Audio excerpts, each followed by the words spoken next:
आदि गुरु भगवान महादेव, जगत गुरु भगवान श्री कृष्ण और वो गुरु जो अनगिनत ज्ञान जिज्ञासुओं को सर्व सुलभ रहे, अज्ञान के अंधेरे से निकालते रहे, जिन्हें देखकर जिनके स्मरण भर से लगता है ईश्वर अंश जीव अविनाशी, चेतन अमल सहज सुख राशि, ईश्वरीय अंश से ओतप्रोत अविनाशी और शाश्वत, जड़ता को दूर करने वाली चेतना से युक्त निर्मल और पवित्र ज्ञान के पुंज, सुख का खजाना। यही तो भगवान श्री कृष्ण कहते हैं, ज्ञानेन तु तद्ज्ञानम येषा नाशित मात्मनः तेषामादित्य वज ज्ञानम प्रकाशयति तत्परम। ईश्वरीय ज्ञान के प्रकाश से अज्ञान के हर अंधेरे को दूर कर देने वाले जगत में सर्वत्र ईश्वर का ही स्वरूप देखते हैं। उनका ज्ञान वो सूर्य है जो आत्मा और परमात्मा के भेद को दूर कर देता है। हमारे जीवन के सूर्य गोलोकवासी श्री बीसी राय साहब को कितने ही लोग इसी रूप में देखते रहे और आज भी इसी रूप में उनका स्मरण करते हैं। आदि गुरु महादेव की काशी में पढ़े और जगत गुरु श्री कृष्ण की जन्मभूमि मथुरा को कर्म भूमि बनाने वाले श्री बीसी राय साहब का पूरा जीवन ही छात्रों के नाम रहा। उनके पास जो खजाना था उसे निस्वार्थ भाव से बांटते बल्कि लुटाते रहे। वो हमेशा कहते रहे, न चोरहार्यम न राजहार्यम न भातृभाज्यम न च भारकारी, व्यय कृते वर्धत एव नित्यम विद्याधनम सर्वधन प्रधानम। जिसे न चोर चुरा सकता है और न राजा छीन सकता है, न भाई जायदाद की तरह बंटवारा कर सकते हैं और ना ही उसका कोई बोझ मालूम होता है। आप जितना भी खर्च करेंगे वो उतना ही बढ़ेगा। ये धन विद्या धन है और इसीलिए इसे सारे धन से बढ़कर बताया गया है। श्री बीसी राय साहब ख्यातिनाम गणितज्ञ थे और जान लीजिए भारतीय आध्यात्म की अवधारणा उनमें किस तरह समाहित थी।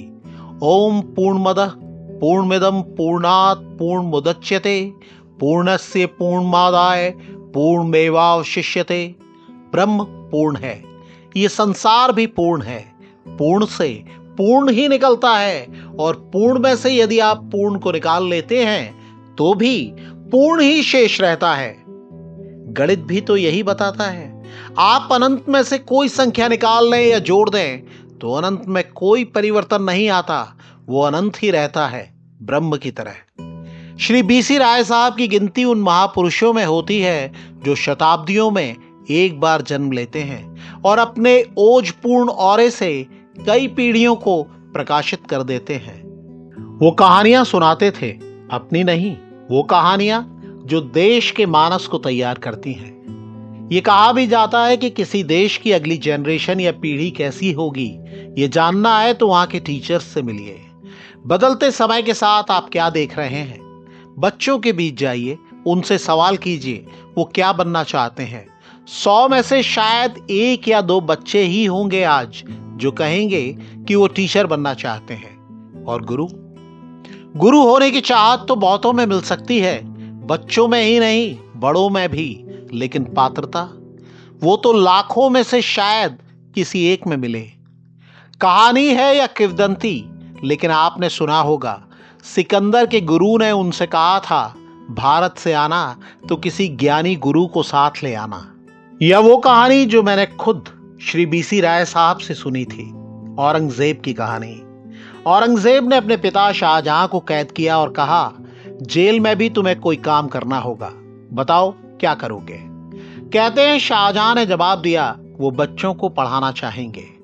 औरंगजेब मुस्कुराया और बोला, अच्छा, कैद में भी बादशाह रहने की चाहत है, लेकिन क्या गुरु बादशाहत करना चाहता है? क्या शिष्यों पर उसकी सख्ती हुकूमत जैसी होती है? नहीं, गुरु तो गढ़ता है। शायद शाहजहां भी सोचते होंगे वो औरंगजेब को जो नहीं सिखा सके वो नई पीढ़ी को सिखा दे। गुरु से मिलने वाला ज्ञान भी गढ़ता है। देश और समाज को गढ़ने, समृद्ध करने, आगे बढ़ाने का संकल्प ही श्री बीसी राय साहब की तप सिद्धि थी और यही उनकी समृद्ध विरासत भी है। वो सर्व संपन्न होकर भी सर्व त्यागी थे। ऐसे महान व्यक्तित्व श्री बीसी राय साहब की जयंती पर श्री हरि भक्तों की सेवा से बढ़कर उनके स्मरण का और क्या तरीका होता। युगांधर के अध्यक्ष राकेश शर्मा विधायक जी, कार्यक्रम संयोजक पुंडरीक रत्न और अनिल शर्मा बबलू भाई के नेतृत्व में अनेक कार्यकर्ताओं ने भक्तों की सेवा में हिस्सा लिया और श्री बीसी राय साहब का भावपूर्ण स्मरण किया।